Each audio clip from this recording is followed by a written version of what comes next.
Merci de m'avoir donné l'occasion de vous présenter ce travail. Donc, comme l'a dit Roch Georgi, je travaille dans un service qui est un petit peu l'équivalent de votre service, mais à l'hôpital Saint-Louis à Paris, donc un service de biostatistique qui a une part universitaire de recherche en biostatistique et une part de soutien à la recherche clinique menée au sein de l'hôpital. Les travaux que je vais vous présenter là sur les mesures de discrimination pour les données de survie, ça constitue une grande partie de mes travaux de thèse de sciences et c'est lié aux problématiques qu'on a rencontrées dans la pratique de recherche clinique sur l'évaluation des performances des biomarqueurs. Donc je vais vous présenter un petit peu ce travail. Voilà brièvement le plan, donc une introduction, un rappel sur les mesures de discrimination avec un point sur le contexte diagnostique qui est plus facile à comprendre pour les gens qui ne sont pas familiers de ces mesures, et puis le cœur du sujet, c'est-à-dire l'adaptation de ces mesures aux données de survie, que ce soit des mesures qui dépendent du temps ou qui ne dépendent pas du temps, puis une conclusion. Donc en introduction, donc la problématique clinique qu'on a souvent à Saint-Louis, mais qui est une problématique assez universelle, c'est l'évaluation des performances de différents biomarqueurs. Donc ici, on va plutôt s'occuper du domaine du pronostic, puisque c'est un domaine qui est similaire dans l'idée au domaine du diagnostic, où on dispose d'une information, c'est-à-dire le biomarqueur, pour prédire un état inconnu, la différence étant que dans le contexte diagnostique, l'état inconnu il est déjà présent, alors que dans le contexte du pronostic, l'état inconnu il est à venir. Donc par biomarqueur, hein, c'est un terme un peu fourre-tout dans lequel on peut faire rentrer un peu tout, puisque nous on a travaillé sur des biomarqueurs qui peuvent être cliniques comme le volume expiratoire maximum par seconde pour prédire le pronostic des patients atteints de mucoviscidose, des marqueurs biologiques avec des mesures de biologie moléculaire de maladies résiduelles pour prédire la rechute chez les patients traités pour des leucémies, des mesures à la fois cliniques et biologiques avec les scores de défaillance d'organes en réanimation, ou des mesures plus structurelles avec des scores d'élastométrie pour le foie. Et in fine, qu'il y ait un biomarqueur ou plusieurs biomarqueurs, à partir du moment où on combine ces différents éléments au sein d'un modèle de régression, comme on le verra, la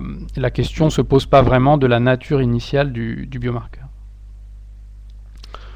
Donc ce topo, il traite spécifiquement de la discrimination, qui est un élément au sein d'un ensemble plus vaste qui sont les performances d'un biomarqueur, c'est-à-dire à quel point ce qu'on va prédire à l'aide du biomarqueur est proche de ce qui va se passer réellement. Et il y a eu une mise au point il y a maintenant quelques années par Steyerberg sur les différentes mesures de performance utilisées pour les modèles pronostiques, qui sont soit des mesures de performance globale comme le score de Breyer, soit des mesures de calibration qui mesurent l'écart entre, en gros, les probabilités prédites de faire l'événement par rapport aux probabilités observées, la discrimination qui nous intéresse, sur laquelle je vais insister, et les mesures de reclassification qui sont un petit peu plus récentes, et les mesures d'utilité clinique, mais qui ne feront pas l'objet de ce topo. Donc les mesures de discrimination, je vais prendre l'exemple des modèles diagnostiques parce qu'il est plus simple pour les gens qui ne sont pas familiers de ce que sont les mesures de discrimination. Dans le cas des modèles diagnostiques classiques, on a un critère de jugement binaire avec d'une part les cas qui sont les patients malades et d'autre part les témoins qui sont les patients non malades. Et on a un examen de référence ou gold standard qui permet de définir le statut cas ou témoin. Et on va s'intéresser à modéliser la probabilité d'être un cas, donc la probabilité que malade soit égale à 1. La discrimination, c'est la capacité du biomarqueur à séparer les cas et les témoins, c'est-à-dire à avoir des valeurs différentes de biomarqueurs pour les cas et pour les témoins. Ça rentre dans la prédiction et il y a une partie de la littérature qui qui met en avant plutôt l'avantage de la discrimination par rapport à la calibration, parce que la calibration c'est quelque chose qui peut toujours se corriger a posteriori, hein. Il est possible de recalibrer un modèle, alors qu'il n'est pas possible de, entre guillemets, rediscriminer un modèle. Ce sont des performances intrinsèques aux biomarqueurs qu'on ne peut pas modifier. Donc l'attitude actuelle est plutôt d'abord assurer une bonne discrimination et d'ensuite s'intéresser à la calibration.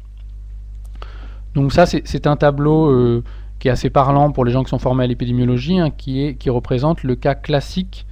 d'un biomarqueur binaire, donc je ne sais pas moi, comme un test de grossesse, il est soit positif soit négatif. Et on a d'une part les patientes vraiment enceintes, donc qui seraient les cas, bon là c'est pas une maladie, et les patientes non enceintes qui seraient les témoins, test positif, test négatif, donc une variable binaire z qui vaut soit 1 soit 0, et ça nous définit 4 cas en fonction de la concordance entre le résultat du biomarqueur et l'état réel du patient, avec je vais le pointer. Voilà, le biomarqueur est positif, le patient est vraiment malade, ce sont les vrais positifs. Le biomarqueur est positif, les patients ne sont pas malades, les faux positifs. Le biomarqueur est négatif, le patient n'est pas malade, c'est un vrai négatif. Et le biomarqueur est négatif et le patient est en fait malade, c'est un faux négatif. À partir de ça, on peut définir deux mesures principales qui sont d'une part la sensibilité, ou en anglais true positive rate, le taux de vrai positif, qui est la probabilité conditionnellement au fait d'être malade d'avoir un marqueur positif, et la spécificité, qui est 1 moins le false positive rate ou taux de faux positif étant la probabilité, conditionnellement au fait de ne pas présenter la maladie, que le biomarqueur soit positif. Dans le cadre d'un biomarqueur continu, pour se ramener à ce tableau à 4 cases, eh bien, simplement on définit un seuil, un C pour ici l'anglais cutoff, et on va définir un test positif quand le biomarqueur Z est supérieur à C, et un test négatif pour un biomarqueur Z inférieur ou égal à C, en redéfinissant de la même manière la sensibilité et la spécificité. Évidemment, ce tableau à 4 cases peut être réalisé pour toutes les valeurs possibles de seuil qu'on peut envisager et qui aura comme conséquence évidemment des valeurs différentes de sensibilité et de spécificité. Donc une mesure qui résume un petit peu tous les couples possibles sensibilité-spécificité, c'est ce qu'on appelle la courbe ROC pour Receiver Operating Channel, qui représente de manière bivariée le taux de vrai positif, donc la sensibilité, en fonction du taux de faux positif, soit 1 moins la spécificité. Et on s'intéresse d'une part à cette courbe ROC pour par exemple choisir le seuil de test le plus pertinent avec les meilleures sensibilités et spécificités. L'attitude classique quand on n'a pas de contexte clinique particulier étant de choisir le point le plus convexe, c'est-à-dire le plus proche ici du point 1,1, qui est le point qui maximise la somme sensibilité plus spécificité. Et on a un autre intérêt qui est l'aire sous cette courbe ROC, qu'on appelle en anglais AUC pour Area Under the Curve, et qui représente de manière géométrique l'intégrale de la primitive de la courbe pour tous les seuils de moins l'infini à plus l'infini. Donc une illustration de comment l'aire sous la courbe représente la discrimination. L'aire sous la courbe, donc l'aire sous cette courbe ROC, elle a une interprétation en termes de probabilité très simple, puisqu'il s'agit exactement de la probabilité que pour un couple de patients aléatoires, l'un étant malade, le patient IMI égale 1, et l'autre étant sain, MJ égale 0, le biomarqueur est une valeur plus élevée, dans le cadre d'un biomarqueur où une valeur plus élevée est associée à la maladie. Donc le biomarqueur est plus élevé, la probabilité que le biomarqueur soit plus élevé pour le patient malade que pour le patient sain. Et des exemples de discrimination, là on va représenter les distributions, on a choisi des distributions normales, ce qui est souvent l'attitude qu'on prend quand on fait des représentations paramétriques de la courbe ROC. Voilà des distributions des biomarqueurs, d'une part chez les témoins en pointillé et d'autre part chez les cas en trait plein. Le cadre idéal, qui évidemment n'arrive jamais, d'une discrimination parfaite, ce sont deux distributions complètement séparées pour les cas et pour les témoins. Le cas classique, ce sont des distributions sur lesquelles il y a évidemment un chevauchement de la distribution du biomarqueur chez les témoins et chez les cas. Et le cas d'un biomarqueur ou d'un test diagnostique sans aucun intérêt, c'est le cas où il y a une discrimination nulle, c'est-à-dire que les deux courbes sont superposables, en tout cas en termes de distribution. Pas forcément de variance, mais de moyenne et de médiane. Donc ces trois cas de figure correspondent à trois types de courbes ROC et trois aires sous la courbe. La discrimination parfaite, elle correspond à cette courbe comme ça qui représente en fait le coin supérieur gauche du carré et une aire sous la courbe qui vaut 1, c'est-à-dire que la probabilité que le biomarqueur soit plus élevé pour un patient malade vaut 1. Toutes les valeurs de biomarqueurs de tous les patients malades sont plus élevées que toutes les valeurs de biomarqueurs de tous les patients sains. Dans le cadre d'une discrimination nulle, l'aire sous la courbe ROC représente la première bisectrice et l'aire sous la courbe vaut 1,5, donc le marqueur diagnostique n'a pas une meilleure performance que tir à pile ou face. Et dans le cas général, on a une courbe qui est d'autant plus convexe que le biomarqueur est performant et dont l'aire sous la courbe est d'autant plus proche de 1 que le biomarqueur est performant. Donc voilà, donc l'air sous la courbe, ça reprend la formule de l'intégrale. Son interprétation en termes de probabilité que le biomarqueur soit plus élevé pour un patient malade qu'un patient sain. Et on peut la voir aussi comme une mesure de concordance des rangs, hein, c'est pour ça que l'autre dénomination de l'air sous la courbe, c'est le C-index, pour concordance index, puisqu'il s'agit en fait d'une mesure de concordance entre les rangs des biomarqueurs et les rangs des patients en termes de malades et non malades. Et d'ailleurs, il y a un lien direct, que je n'ai pas représenté ici, entre le calcul non paramétrique de l'air sous la courbe et le calcul de la statistique de test de Wilcoxon, qui est une statistique de test des rangs. Donc ça, c'était une introduction à ce qu'est la discrimination et ce qu'est la mesure d'air sous la courbe en contexte classique. Et mon travail portait sur l'adaptation de ces mesures dans le contexte des modèles pronostiques et en particulier dans le contexte des données de survie. Donc le contexte des données de survie rajoute un petit peu de complexité, en tout cas un certain nombre de spécificités. On va s'intéresser non plus à un état binaire malade-non malade, mais à un délai d'événement avec une variable aléatoire grand T. Et une des spécificités des données de survie est, sauf cas exceptionnel, la présence de censure à droite, puisqu'on n'observe pas le délai d'événement grand T pour tous les patients, mais on observe grand X qui est le minimum entre grand T et grand C, le temps de censure. On va se placer dans le cadre, pas d'un modèle dynamique, mais d'un modèle statique, c'est-à-dire d'un modèle où le biomarqueur est évalué au départ de l'étude, au départ du diagnostic, enfin peu importe, donc à T0, et on va s'intéresser au modèle de survie, donc des modèles paramétriques ou semi-paramétriques, le modèle le plus utilisé étant le modèle de Cox, qui s'intéresse à la modélisation du risque instantané, ou hasard en anglais, petit h conditionnel à la valeur du biomarqueur, un petit h de t sachant z, qui est la limite quand delta t tend vers 0 de la probabilité que, conditionnellement au fait de ne pas avoir fait l'événement au temps t et à la valeur donnée du biomarqueur, eh bien l'événement se produise entre t et t plus delta t divisé par delta t, et la limite quand delta t tend vers 0. Donc c'est la modélisation classique du risque instantané d'événement qu'on fait dans les modèles de survie. Donc quand on s'intéresse aux mesures de discrimination pour les données de survie, il est nécessaire d'adapter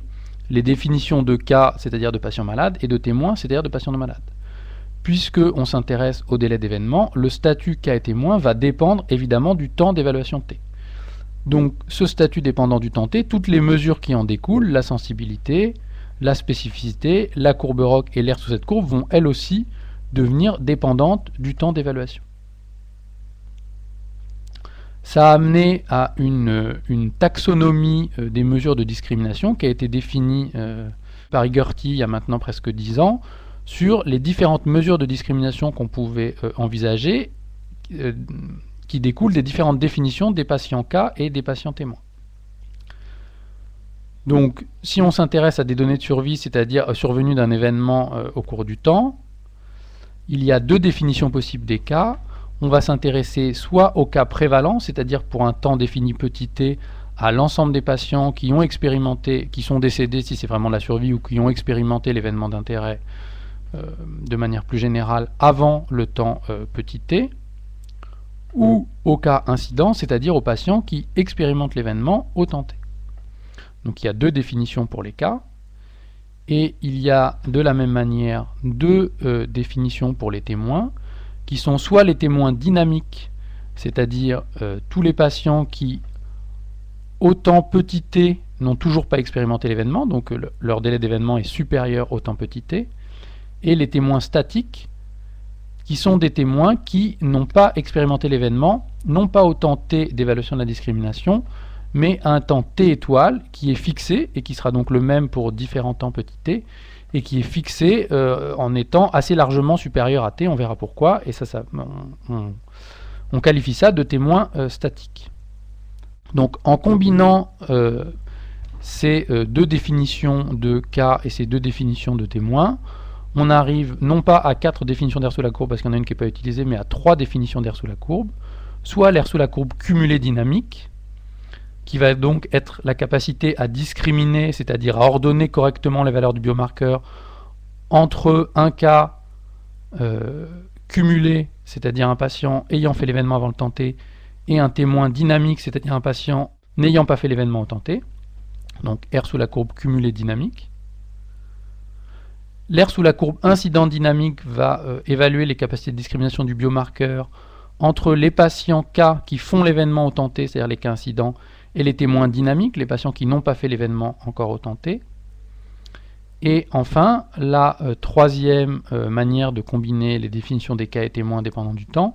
c'est ce qu'on appelle l'aire sous la courbe incidente statique, qui va combiner les cas incidents, donc les patients faisant l'événement au temps T, avec les témoins statiques, donc les témoins qui n'ont toujours pas fait d'événement à un temps T étoile supérieur au temps T. Donc je vais m'attarder juste une minute sur ces trois aires sous la courbe. Donc elles ne mesurent pas, comme vous l'avez vu, la même chose, la définition n'est pas la même, on n'est pas en train de discriminer entre les mêmes patients, et elles ont évidemment chacune leurs avantages et leurs inconvénients. Pour le dire assez brièvement,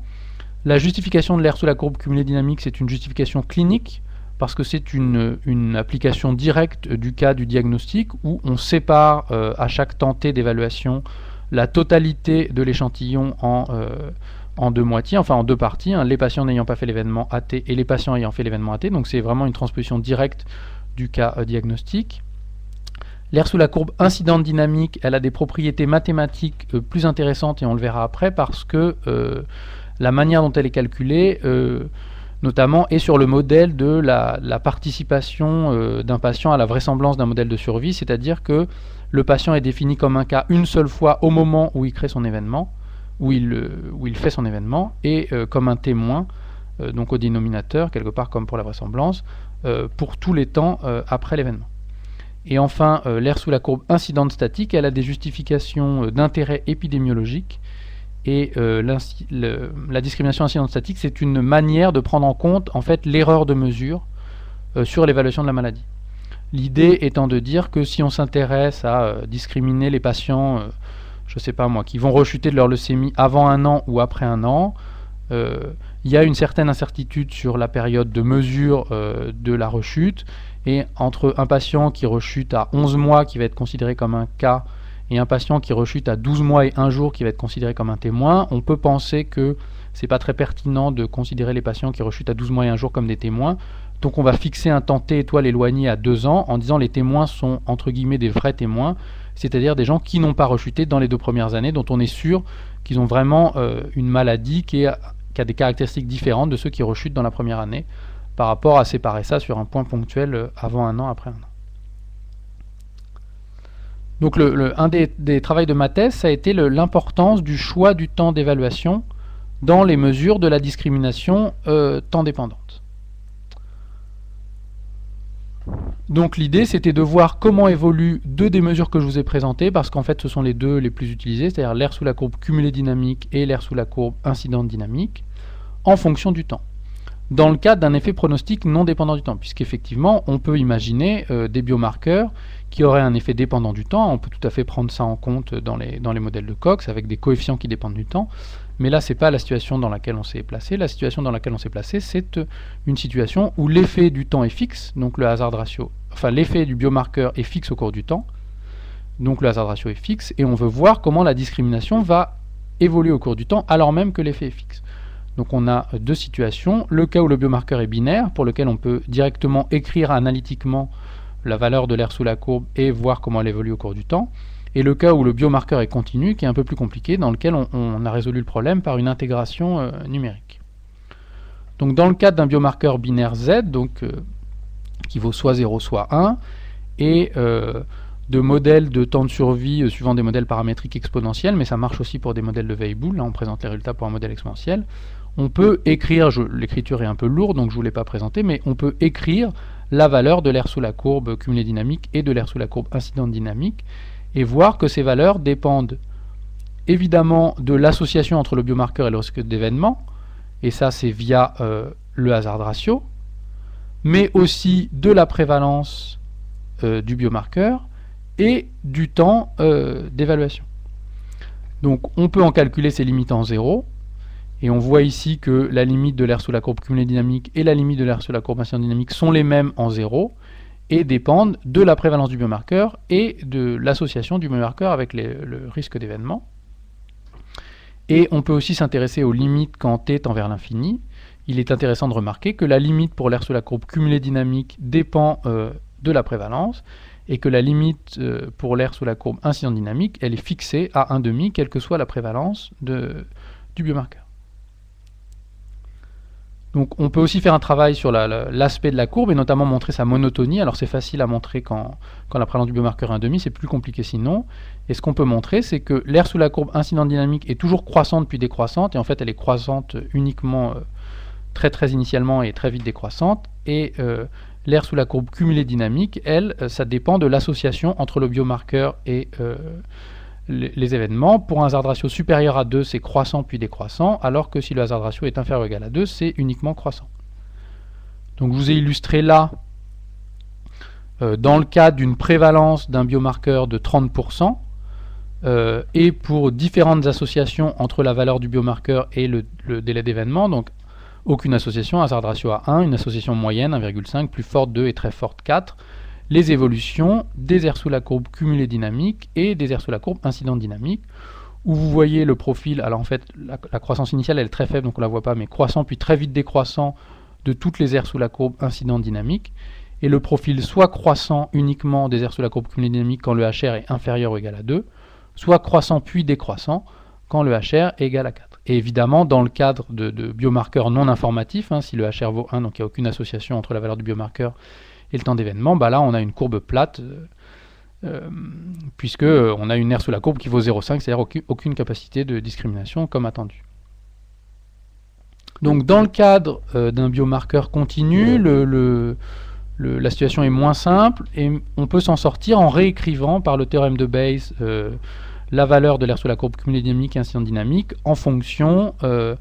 des fonctions de distribution marginale et conditionnelle et des densités du biomarqueur. Et on peut aussi faire ça pour l'aire sous la courbe incidente dynamique, donc on a réécrit ici en fonction pareil de la densité des temps de survie, de la fonction de répartition des temps de survie marginale et conditionnelle, et des densités du biomarqueur. Et on a fait des calculs dans le cadre d'une distribution normale du biomarqueur, dans le cadre d'une distribution de Weibull des temps de survie avec trois situations, c'est-à-dire un risque instantané constant, ce qui correspond à un modèle exponentiel, un risque instantané, enfin un risque de base pardon, constant, ce qui correspond au modèle exponentiel, un risque de base décroissant ou un risque de base croissant, et des forces d'association variables avec un HR à 1, donc pour un biomarqueur non informatif, 1,5, 2 et 4, comme dans l'exemple des biomarqueurs binaires. Donc dans ces cas-là, ce qu'on peut montrer, vous avez, alors peut-être que c'est pas très visible, mais vous avez, comme dans le cas binaire, sur la partie, sur le panel de gauche, les aires sous la courbe cumulée dynamique, sur le panel de droite, en pointillé, les aires sous la courbe incidente dynamique. La ligne du haut correspond à un modèle de Weibull avec un risque de base décroissant, la ligne du milieu à un modèle de Weibull avec un risque de base constant, et la ligne du bas à un modèle de Weibull avec un risque de base croissant. Et les couleurs, j'ai pas remis les détails, mais correspondent au hazard ratio de 1, 1,5, 2 et 4. Donc ce qu'on peut observer, alors là c'est de l'observation, comme on ne peut pas le montrer de manière analytique, on n'a pas pu le démontrer, mais on est assez confiant parce qu'on a essayé beaucoup de situations et on trouve à peu près toujours la même chose, c'est que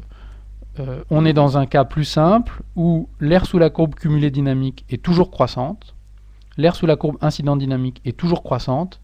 et quel que soit le temps d'évaluation, le rang des courbes, enfin le rang des valeurs d'aire sous la courbe correspond au rang des valeurs de hazard ratio, qui est quelque chose que j'aurais dû mettre en avant tout à l'heure. Vous voyez que l'ordre des courbes de discrimination au cours du temps reste constant, enfin reste complètement concordant avec l'ordre des hazard ratio, ce qui n'était pas le cas, et j'aurais dû insister là-dessus, dans le cas binaire, puisque dans le cas binaire, on arrive à des cas un petit peu complexes où les courbes se croisent, c'est-à-dire où en fonction du temps d'évaluation, eh bien l'aire sous la courbe incidente dynamique pour un hazard ratio à 4 peut devenir inférieur à l'aire sous la courbe incidente dynamique pour un hazard ratio qui vaut 1,5. Ce qui pose un peu des problèmes, en tout cas des difficultés en termes d'interprétation. Donc les résultats de ce travail sont de montrer ce qui n'était pas évident au départ, qu'il y avait une variabilité des profils temporels. Deuxièmement, et c'est important, que le fait que les profils de discrimination varient au cours du temps n'est pas lié au fait que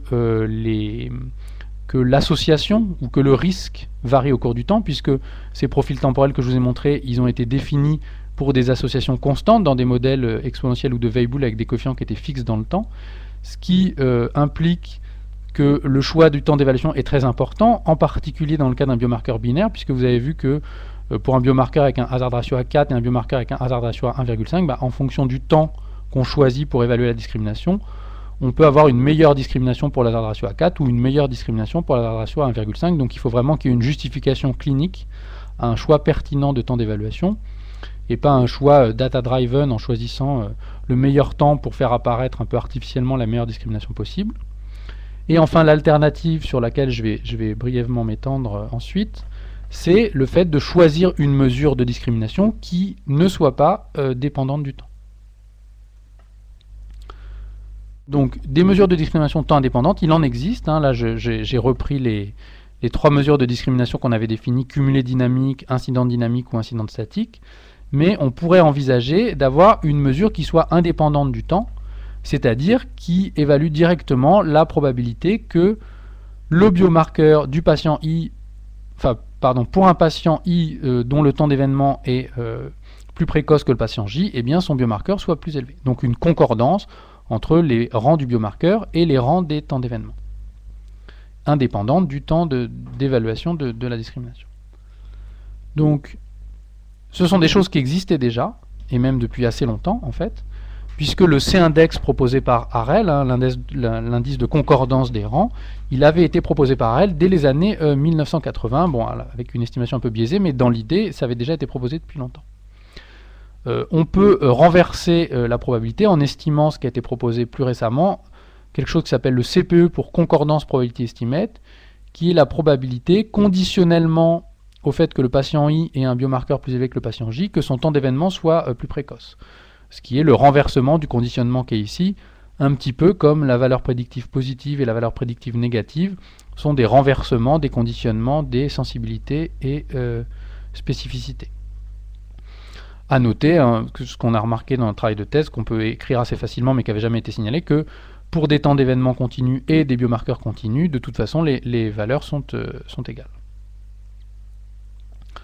Donc l'estimation de cette probabilité que conditionnellement au fait d'avoir des temps d'événement différents, on ait des biomarqueurs qui soient ordonnés de la même manière,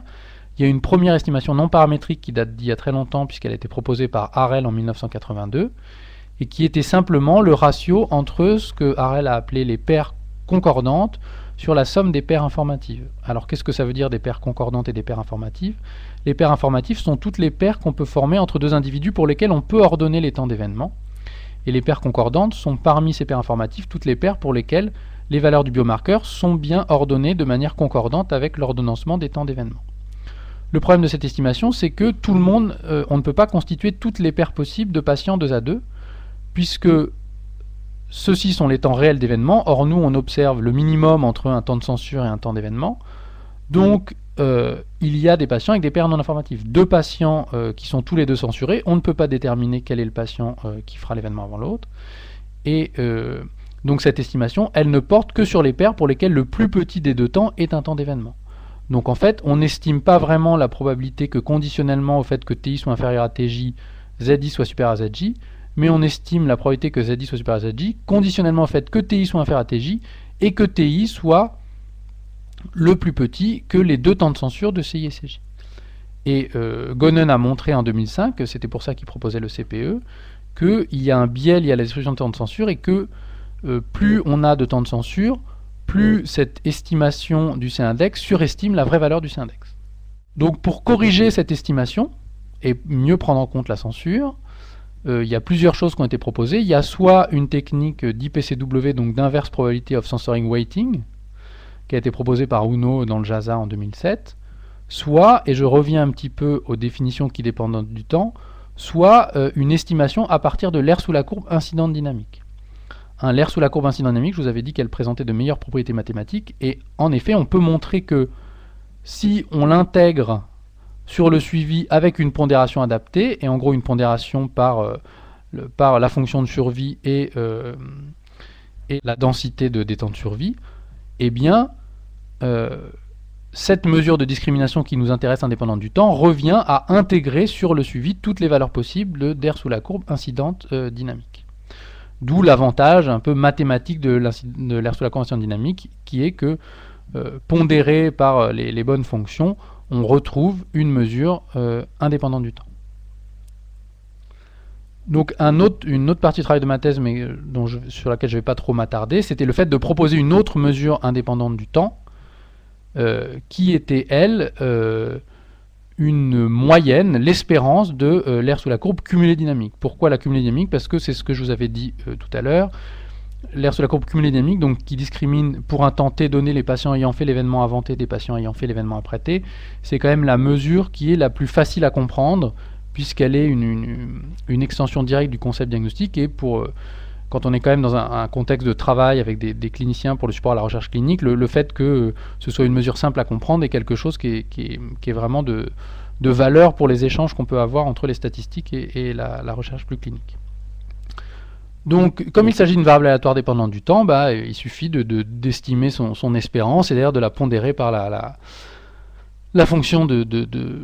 la densité du temps, et donc d'en faire une intégrale qu'on restreint sur un suivi qui n'est pas de 0 à l'infini, mais qui est limité par taux 1 et taux 2, avec l'idée de ne pas aller trop longtemps dans le suivi quand il y a des censures trop importantes et plus personne, et de ne pas prendre les premières estimations dans lesquelles il y a eu peu d'événements et qui sont trop instables. Donc bon, ça c'est l'estimation qu'en est faite. On passe d'une intégrale à une somme puisqu'on a des temps discrets. Et l'estimation de la variance de cette mesure était compliquée, puisque comme toutes les mesures d'air sous la courbe aux différents temps sont corrélées puisqu'il s'agit des mêmes patients, la variance était estimée par Bootstrap. Un des avantages de cette mesure, c'est qu'on peut en faire une représentation graphique sous forme d'un volume sur la surface ROC. L'idée étant de dire, et je vais l'illustrer là, que à chaque temps donné, on peut faire une courbe ROC. Donc on va avoir non plus une courbe mais une surface, et plus une aire sous la courbe, mais un volume sous la surface. Donc juste, et je finirai là-dessus, un exemple clinique pour l'illustrer, c'était la mesure de la maladie résiduelle pour prédire le décès dans des patients atteints de LAM. Et on s'intéressait donc à prédire le décès ou la rechute, c'était de la survie sans rechute. Là, c'est représenté pour un cas binaire avec séparé sur la médiane de la valeur de la maladie résiduelle. Donc on voit qu'il y a un rôle évidemment dans la survie, c'était significatif. Et si on s'intéresse à des temps d'événements différents, on a des valeurs de discrimination différentes qu'on mesure l'EFS à 6 mois, à 12 mois ou à 24 mois. Et l'idée, c'est de représenter sur un temps de suivi entre 4 et 18 mois toutes les aires sous la courbe possibles, enfin toutes les courbes ROC possibles, et donc toutes les aires sous la courbe, et donc de définir cette espèce de surface ROC et le volume sous cette surface qui correspond à l'espérance de l'AUC CD de T, qui valait ici, mais c'est anecdotique, 0,74 avec son intervalle de confiance. Elle avait l'avantage d'être basée sur l'air sous la courbe cumulée dynamique, qui est une valeur facile à comprendre. Elle a l'avantage d'avoir une interprétation qui est en moyenne que vaudra la discrimination sur ce suivi, et de s'adapter à une représentation graphique, le volume sous la courbe. L'inconvénient, c'est que ce n'est pas directement un C-index. C'est l'espérance d'une valeur qui varie au cours du temps, mais ça n'est pas directement la discrimination totalement indépendante du temps.